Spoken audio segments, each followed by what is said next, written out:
Welcome to Sreemangal. Hello everyone. পোড়া রুটি আর চা খাওয়ার জন্য চলে গিয়েছিলাম শ্রীমঙ্গলে।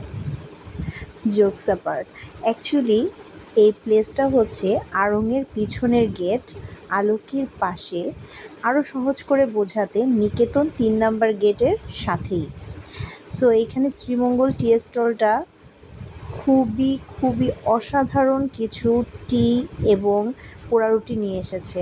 আমি নিয়েছিলাম মালাই চা, পড়েছিল 50 টাকা, আর নিয়েছিলাম একটা পোড়া রুটি যার প্রাইস ছিল 30 টাকা।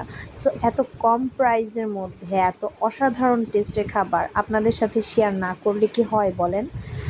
অবশ্যই আপনারাও ট্রাই করবেন। আর প্লেসটা এত সুন্দর, কি বলবো, এরকম শান্ত নিরিবিলি একটা প্লেসে যদি এরকম এক কাপ চা থাকে তাহলে তো জাস্ট আড্ডাটা জমে যাবে। সন্ধ্যার পর থেকে স্টলটা ওপেন হয়। সো প্লেসটা আমার কাছে অসাধারণ লেগেছে। হোপসো আপনাদের কাছেও ভালো লাগবে। আর অবশ্যই কমেন্টের মাধ্যমে জানাবেন যদি ট্রাই করতে চান। কেমন? আজকে এ পর্যন্তই। আল্লাহ হাফেজ।